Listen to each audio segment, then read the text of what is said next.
Hello, I'm John. Welcome, or hopefully welcome back. So today I am embarking on a shelf tour of these two bookcases right here, which these are all fiction. They are books that I have not read, because this is the room in which I keep the books I have not read. And now my reason for starting the shelf tour is not for a vanity reason, like I'm not showing these books off. It's rather because um, I would like to ask questions about these books and get some opinions about these books, because I really don't know very much about some of them. Some of them I do, some of them I don't. And it would just be nice to have a little bit of feedback about these books that I don't know anything about, or just I only know really what's on the back cover of them. And also, so for the last couple of months, I have really been pulling back from buying books. Like, I still go out very often and I go look at books and I look through loads and loads of books. It's something that I really enjoy doing. I really enjoy being around books. But I have noticed that I am buying less books overall, and I have less interest in buying books.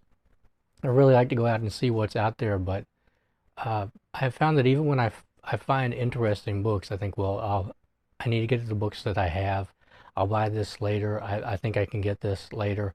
If it's a book that I don't think I can get very easily, because I don't buy books online or anything like that. So if I do find a book that I don't think I'm going to see within a year or 2 years or however long, or ever again, I'll just go ahead and buy it usually.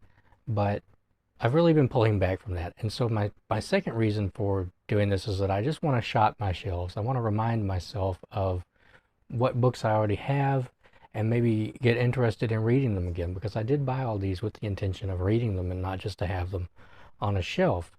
So, plus, I may have to stop going out and looking for books as much as I would like, or looking through books as much as I would like to, just because prices have kind of gone through the roof as far as gas and everything goes. So I'll probably be spending more time at home, closer to home, and so maybe I can get a lot of reading done in that.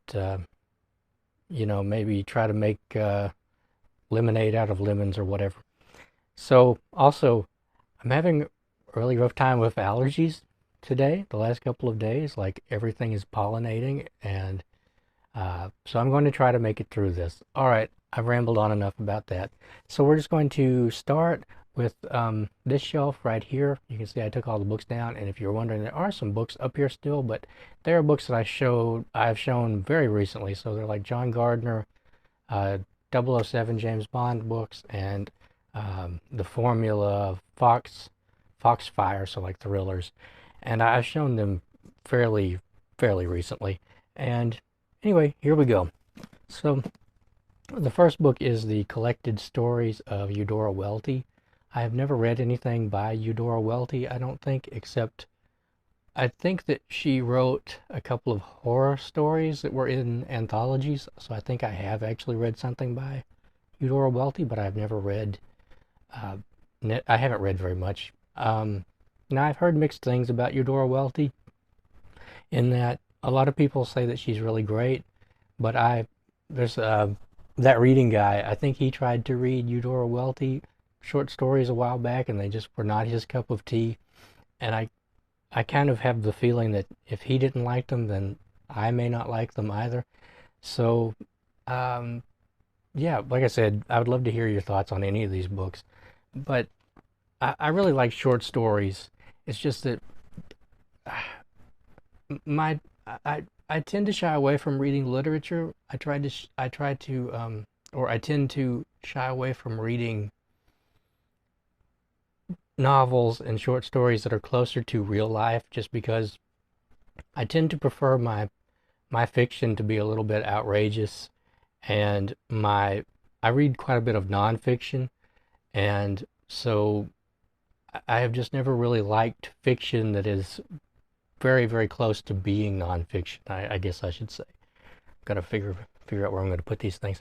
Okay, so the next is a book that I have had, not this exact copy, but I've had a book, or a copy of this book since I was about 12, and it is Neville shoots on the beach. And so I don't really need to ask any questions about this. I know exactly what it's about, but I also know exactly how it ends because when I was 12 or so, I read the ending. And if you know the ending, if you've read the ending, I mean, you know how it's going to happen, what's going to happen anyway, just because of the the whole setup of the book, which is that there has been a nuclear war between Russia and the U.S. and the last uncontaminated place on Earth is in Australia, and so, but the fallout is coming for Australia, and it is basically the end of the world, and these people are just hanging on, and so if you know the end and the convertible on the beach and everything, it's I just knowing that that gut punch is coming, trying to get myself to read through those 300 pages is just difficult. Next is let's see, The Trial by Franz Kafka. And I have had books by Kafka since I was about 13 or 14 years old, and I have never been able to make it through one of them. And I don't know why that is. And The Trial, I believe, is unfinished. So I really like the idea of Kafka's books, and I've watched lots of videos about Kafka. I have read about Kafka. I read a whole book about Kafka once, and I think, I read that Kafka, when he read his own stories, he would howl with laughter. He found them so funny. Whereas when I read his stories, I don't. We must have very different senses of humor, or maybe it's something to do with the translation. I don't know, but I feel I don't feel exactly bad for not having made it through anything by Kafka, but I feel like it is necessary for me to read Kafka just based on how much I have read about Kafka, because I've read, he always crops up in, say, books about existentialism and philosophy and that sort of thing. And I really need to read Kafka. So I don't feel obligated to read Kafka, but I feel that it is necessary for the enrichment of my brain so that I can put I can put all these webs together and start to build, oh, okay, so this is what this was about and that sort of thing. The next are both by Jose Saramago. I'm not sure if that's how his name is pronounced. I believe he was Portuguese, and I never can remember the pronunciations between Spanish and Portuguese. I may be wrong about that, but I think that he was from Lisbon, right? Okay, well, if I'm wrong, and I apologize, but I'm pretty sure he was from Portugal. So this is Blindness. It's kind of hard to see the title there. I know they made a movie out of this, but I don't think I've ever seen it. And I've heard that there are some weird things about the way that Saramago wrote, in that I remember someone complaining about this book that one of the characters is just the doctor's wife. Like that's how she is referred to throughout the entire book. The doctor's wife, the doctor's wife, the doctor's wife. And I have not tried to read this one yet, but I have tried to read this one. So this is the history of the siege of Lisbon. And this is like, he was not fond of paragraphs apparently, or sentences, short sentences. So he wrote this book in like a really, every sentence is like a run-on sentence. It just goes on for paragraphs and paragraphs, or at least in the very beginning. And it is just very different from what I am used to.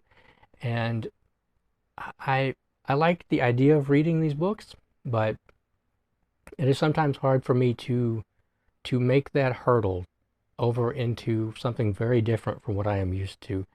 And yeah. And so one of the reasons I'm doing this also is that I would like to get some opinions on, like, I've asked a lot of people this, and is it worthwhile to read History of the Siege of Lisbon and Blindness? Like, I mean, I'm sure it is. I don't mean that. I always get to the end of a book, and regardless of how difficult it was, or whether or not I liked it or enjoyed it, I always feel that it was worthwhile in some way. But I try always to learn something from the books that I've read, even if it is just that I don't like a certain type of writing, I don't like a certain narrative voice, I don't like a certain way that sentences are written, or because I used to write. Well, anyway, what I did, I used to write fiction and I write essays for myself, and so I always feel like I can learn something from any book, even if it's just critiquing the writing of an author. and learning what I don't like in books and what I do like in books. But you can also learn some really interesting things from fiction, the situations that the characters are put in and that sort of thing. The next is, and I don't really need any information on this because I've read Flannery O'Connor before, but this is Everything That Rises Must Converge. This is a collection of her short stories, I think. I'm not sure. I think, yes, okay, this is stories. So I found a collection of her essays recently, but I didn't buy it because it was a paperback just kind of like this, but it was so flimsy and the spine was cracked and it was like $3 and it was not going to make it even a quarter of the way through the book, which I would have really liked to have had that. And if it hadn't been so damaged, I definitely would have bought it. I have read her book Wise Blood. I've read her collection A Good Man Is Hard to Find. I don't know how to explain Flannery O'Connor's writing. It's weird and wonderful and um, disturbing. Definitely disturbing. Like when I finished Wise Blood, I put it down. I read it. I sat over here on the couch, right over here, and it's very short, and I read all of it sitting there. And when I was done, the only thought through my head was, what the hell did I just read? Like, that is a strange book. And man, a good man is hard to find. There are some genuinely disturbing scenes in that collection, in those stories. So, uh, let's see. And just some of Flannery O'Connor was from the South, and she was writing in the 50s and 60s, and so some of her thoughts and her opinions and attitudes are like really disturbing as well. Uh, or at least what she was writing about in her fiction. I don't know much about Flannery O'Connor as a person, so I can't really comment on that. So the next is Nausea by Jean-Paul Sartre. Is it Sartre or Sartre? I don't know. My French is abysmal. And you would think that I would have learned how to pronounce his name after hearing it so many times. I tried to read his, is it Being and Nothingness, the big white edition with like a chair on the front. And I don't really care for philosophical novels. Novels written by philosophers tend to leave me cold because they try to, I'm not saying this of all of them, but a lot of them try to shoehorn their philosophy into everything, and it turns into more of a lecture. It's the philosophy is what is important, and so characters and that sort of thing, setting sort of go by the wayside. I feel that way about so I did read Atlas Shrugged, Ayn Rand's Atlas Shrugged about a decade ago, and I think that could have actually been a good book if she had cut out all the 200 pages of philosophical lectures and just written a novel about Dagny Taggart trying to save her train company and Hank Rearden trying to manufacture his metal. I think that could have probably actually been a good book if she had cut out loads of the lecturing, and that's what it is, right? So philosophers tend to think that this is what I've noticed from fiction by philosophers, is that a lot of times they beat the reader over the head with their philosophy because they don't seem to think that a reader will be able to grasp the philosophy without those lectures and without being beaten over the head. And so that comes out for me, it came out in Camus, for instance. So what was The Stranger, and he had a collection of stories. And I have never read any fiction by Sartre, or tell me how to pronounce his name, please. Respectfully, I would appreciate it. But I don't know if he is of the same vein of whacking, beating you over the head with his philosophy. So the next which one is this? This is the 17th volume in Patrick O'Brian's Master and Commander series. So I've loved all of them that I have read. Some of them were better than others. Some of them were difficult for me to understand. Some of them are kind of slow, but they are always... I have never finished one and thought, well, boy, I'm glad I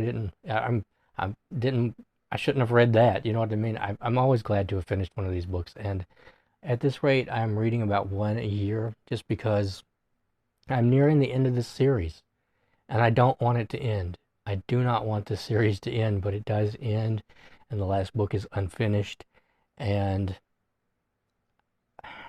yeah, it's kind of sad when you creep up on the end of such a good series like that, because it is wonderful. The It's about Captain Jack Aubrey and his friend, and the surgeon, Stephen Maturin. I'm forgetting his name. That's uh, it's just a wonderful, wonderful series of the Napoleonic era.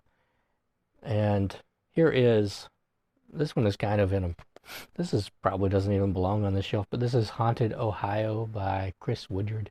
This is just ghost stories from, supposedly true ghost stories from Ohio, which I don't think I have been to Ohio in 20 years. It's like 90 miles that way, and I haven't been there in so long. And I tried to read this, and I failed at reading it because there are just lots and lots of typos in this, and that was really bothering me at the time. I went through a phase after I had written the novel. It's unpublished and everything, but I sat down and I edited that novel.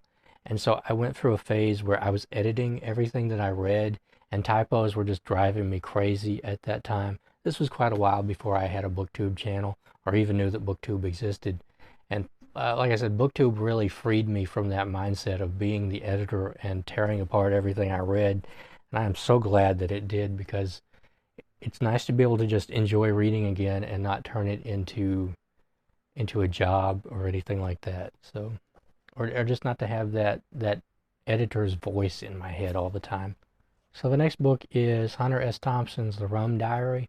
I think I have bought this since I had my channel. I think this is was in one of the first book hauls that I did. I still haven't gotten around to it. I really like Hunter S. Thompson's nonfiction, and his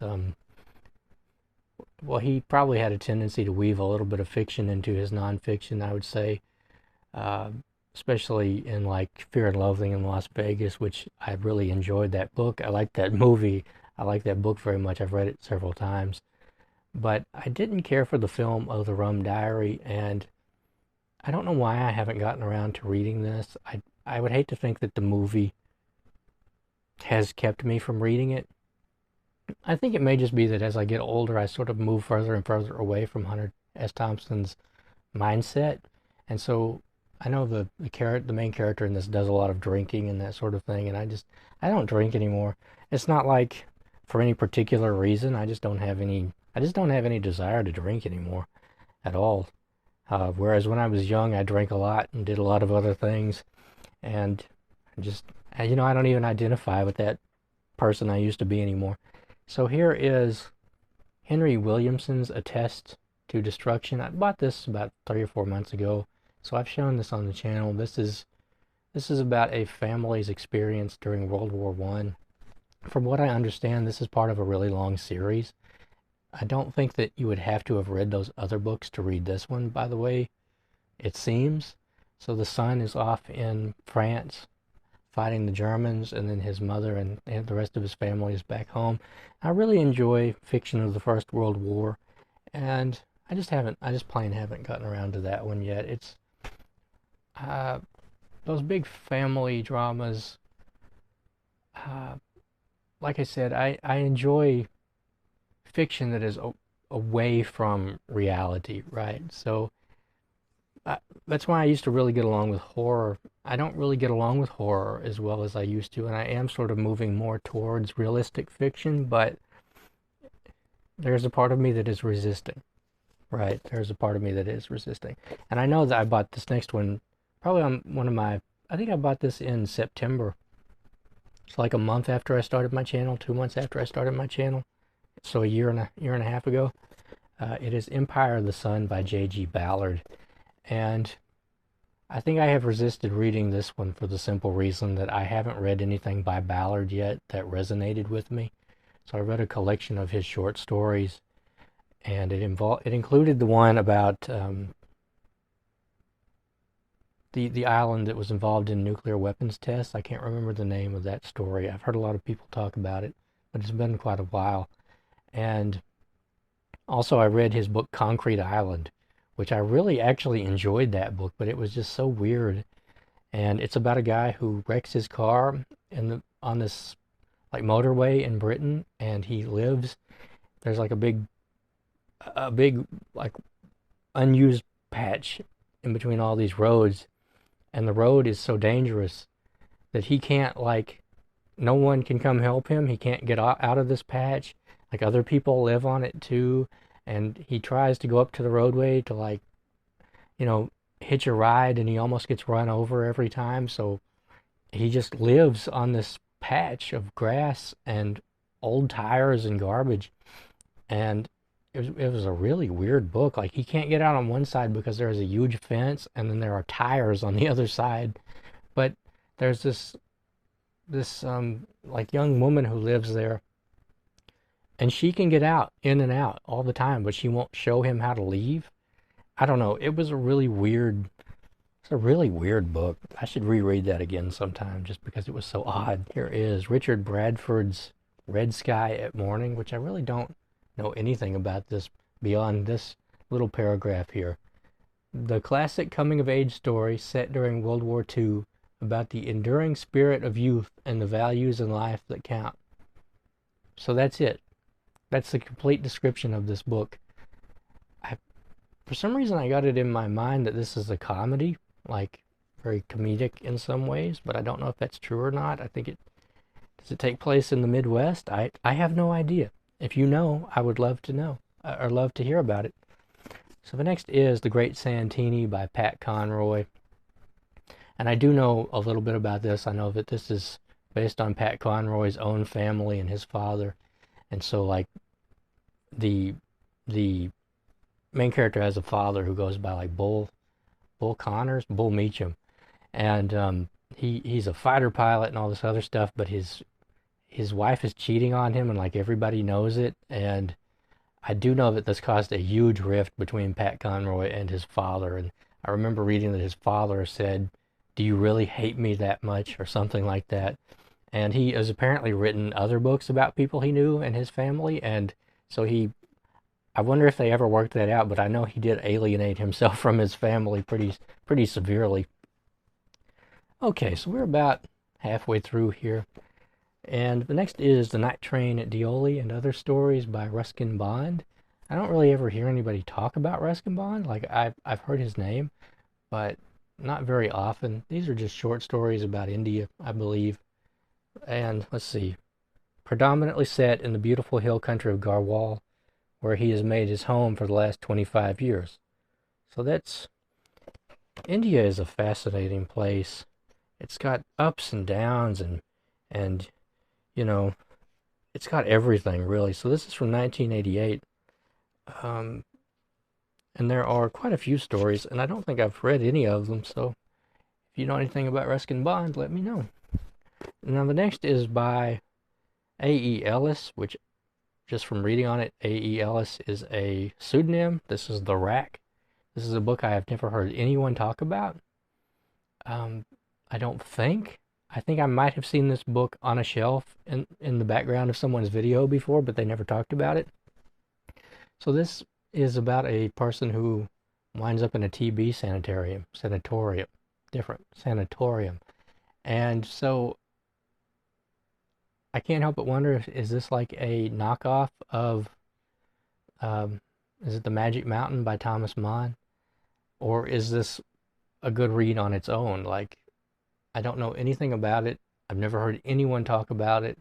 Apparently it was published in 1958. And someone's review says, let's see, Penelope Mortimer's review says, "The Rack is one of the rare instances of this actually being so." Oh, I cut it in half. "It is often glibly said that a work of art is an experience. The Rack is one of the rare instances of this actually being so. It is a book which must inevitably have a permanent effect on the reader." And so I think one of the reasons I have avoided reading this is both because I have been wondering if it is a knockoff of The Magic Mountain. That is the right one, right? That is the Thomas Mann novel that takes place in a TB sanatorium, right? I've never read anything by Thomas Mann. I hear lots of people talk about his books. But I also imagine that this would be very sad and depressing, and sad and depressing reads are not something I reach for very often anymore. And here is Arthur Koestler's Darkness at Noon. And So I do know something about this, about how it's set in Russia, I believe, and the this all takes place during like the purges, and so a good party member, he's done all the right things, which of course are all bad things just about, and now he is being interrogated and maybe tortured, and because he is suspected of doing the wrong things, even though he's always done the right things. And I don't really know a lot about it. It's another one of those um, depressing kind of books that I just sort of avoid, even though I feel like I would probably really benefit from reading depressing books, to be honest. Not because they are depressing, but because they often say a lot about the human condition and that sort of thing. The human condition, right? They often say a lot about life and teach us about what we shouldn't take for granted and that sort of thing. This is a book of poetry. This is the World War I British poets, and I have read a chunk of this, but it's been a while since I have picked it up. I'm not a huge fan of poetry, but I do try to read it every now and then. And here is more poems. So this is the Essential Rumi, translated by Coleman Barks. I've read several of the poems in this and really enjoyed them. There was one in particular on, was it about Moses, that I really liked, I believe. I don't know, it's been quite a while. So here we go. This is the last stack. I'll have to reach over here and get it. So we have An Ice Cream War by William Boyd. This is a novel of the First World War set in Africa. And that's really interesting because books about the First World War in Africa are not particularly easy to find. And this is a comedy, from what I understand, which war and comedy doesn't seem to go together, but maybe that is pulled off well. I don't know. So it says here that William Boyd was born in Ghana, and he has written 4 other highly acclaimed novels, none of which I have heard of. Let's see, let's read the back here. In 1914, as brave soldiers fall by the thousands on the battlefields of Europe, an insignificant campaign is underway in East Africa. It is an absurd little war waged by civilized men, like normally jovial Temple Smith, whose fighting spirit is aroused when his cozy border homestead is commandeered by a German neighbor, and Gabriel Cobb, who sacrifices a honeymoon and a wife to answer the call to dubious glory. The most minor of military actions, soon forgotten by all but those whose lives it devastates, it will nonetheless rage furiously, if meaninglessly, through years of heat, rain, and equatorial confusion, and continue on past the armistice that leaves the rest of the world at peace. So maybe I'm wrong about this being a comedy. Maybe it was that word, absurd little war. I don't know. Or maybe I read a chunk of this. I think that I did read a part of this while I was standing in the store because I was waiting on somebody else. I may be entirely wrong about this being a comedy, but I've never heard anyone talk about this book. I've never seen anyone hold this book up and say, I bought this book or anything, so I don't know anything about this. But it's, okay, this is probably why I thought it was a comedy. It says, not since Evelyn Waugh has there been a British comic novelist of such dazzling desperate nihilism. But I wonder if that blurb is for this book or for one of the other books that he read. I don't know. If you know, let me know. The next book is Papillon by Henri Charrière. And I probably didn't say his name right. I liked the movie Papillon with Steve McQueen and, was it Dustin Hoffman? And there's a cameo by the guy who played Uncle Leo in Seinfeld. Like, he's one of the guards on the ship as they're going from France over to, what is the name of that country? French Guiana, right? This is the whole Devil's Island and everything. This is supposedly the true story by Henri Charrière of how he was put into isolation for years and how he escaped and everything. It turned out that that was not true. He was in a penal colony, from what I remember, but he had made up big chunks of it. And so I've heard that this is actually really good. I even had the sequel for this. I can't remember what the sequel is called. I remember that on the cover there is a guy with like a machete and an alligator or a crocodile or something. Uh, Now this next one is a book that I really have been wanting to ask and get some questions or get some answers about, because I don't know anything about this author. I know very, very little, and it's really only in relation to another author. So this is England, England by Julian Barnes. And so he was writing in the 80s, the 90s about Britain, the state of Britain, and everything like that. And I know about him because um, Brian from Bookish did a series a while back, like maybe 2 years ago now, where he was talking about feuds between authors. And from what I remember, Julian Barnes was friends with, I think, Martin Amis, the younger. So I think Martin Amis, and they had got into some kind of feud. And that's really the only time I've really heard about Julian Barnes. I've seen a few people talk about his books, but I forget what they said. And my question about this is, so I'm going to read the back real quick. Imagine an England where all the pubs are quaint, where the Windsors behave themselves mostly, where the cliffs of Dover are actually white, and where Robin Hood and his merry men really are merry. This is precisely what visionary tycoon Sir Jack Pittman seeks to accomplish on the Isle of Wight, a destination where tourists can find replicas of Big Ben, half-size, Princess Di's grave, and even Herod's, conveniently located inside the Tower of London. Martha Cochrane, hired as one of Sir Jack's resident know people, ably assists him in realizing his dream. But when this land of make-believe gradually gets horribly and hilariously out of hand, Martha develops her own vision of the perfect England.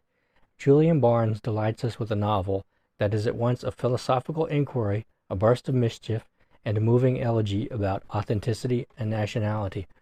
So, my question about this really is, so this is from 1998. I might have already said that. And as an American, and the closest that I have ever been to Great Britain, mind you, is that I once stood in Germany and looked towards Great Britain, or I stood in France and looked towards Great Britain, so Paris. And so I've never actually been there. And although I have watched British television shows my whole life, I've read about Britain, I just wonder if this book would be comprehensible for me, right? Or would a great deal of it go over my head because I just don't know the references and that sort of thing. I mean, I guess I could look them up, but if they go over my head, I won't even know how to look them up. So I'm just wondering, like, would this be an all right starting point for Julian Barnes, or should I go with something else? Or I don't know. I would just love to hear your thoughts about this book, because I know nothing about it except for what's on the back, and I don't know a whole lot about what was going on in Britain in the 90s and things like that. One of my earliest memories really is of the death of Princess Diana, come to think of it, on the news. I remember that night. It's kind of interesting. I remember where I was and everything. I would have been 4. So the next book is We Need to Talk About Kevin. I watched the movie that was made from this book about 13, 14 years ago. I caught it one night about 3 in the morning. I used to watch a lot of interesting movies about 2 or 3 in the morning because I would stay up all night and wake up really late in the day and everything when I was about 17, 18. And I liked the movie.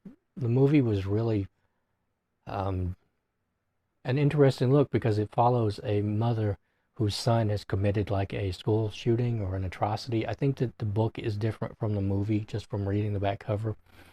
And now in the movie, I'm pretty sure he kills like his father and his sister with a bow and arrow or something. And I think it's kind of different in the book. So this is about a mother who believes that her son is disturbed. So we get two stories. At least in the movie, we get 2 stories. We get the before and the after, and how she saw that something was wrong with her son and nobody would believe her, and then afterwards where she is the mother of a monster and how people treat her and how her life has changed. I don't know if the book is the same, but I think that I would really actually like to read this book, or that I would I don't want to say that I would enjoy this because that doesn't seem like an enjoyable subject, but I think that this would be a really interesting book to read. So the last book is one that I have actually read bits and pieces of, but I just haven't finished it.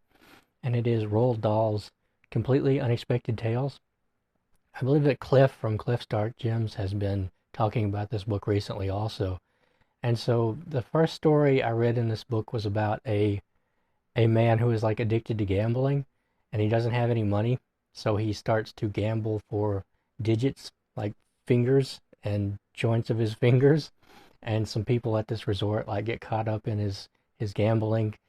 And so there's like Roald Dahl, the children's author, and then there's like Roald Dahl, who didn't he like to draw like or write pornography in his spare time? Like I remember reading somewhere that during the war, the Second World War, like his job was to seduce wealthy married women and get information from them. I don't know if that's true, but I read that somewhere.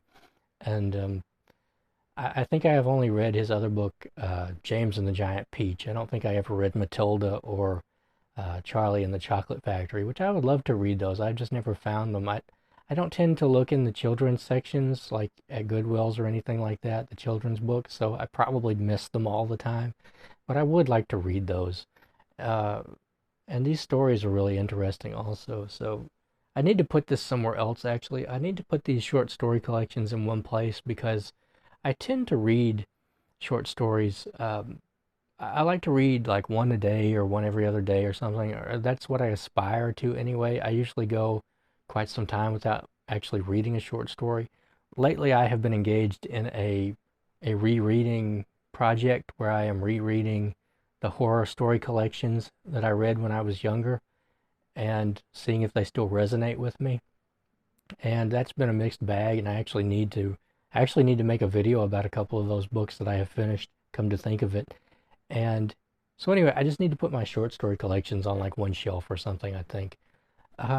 Okay, so that is my shelf tour. That is the This has turned out to be longer than I thought it would. Oh my goodness. Oh yes, it's 44 minutes long, so it's turned out to be quite a bit longer than I intended this to be. So maybe next time when I do, I'm going to do at least two or three shelves on this bookshelf. So I may keep going if it's something that appeals to me. I just wanted to ask questions about like these more, I guess some of these are more literary, but we're going to get into more of like literary fiction on the next shelves, like this one right here, for instance. Um, anyway, my point, I'm getting away from my point. My point was to say this has been a long video, and if you are still here, I want to thank you so much for watching, for joining me today. Like I said, feel free to just tell me about these books. I would love to hear what you think about these books.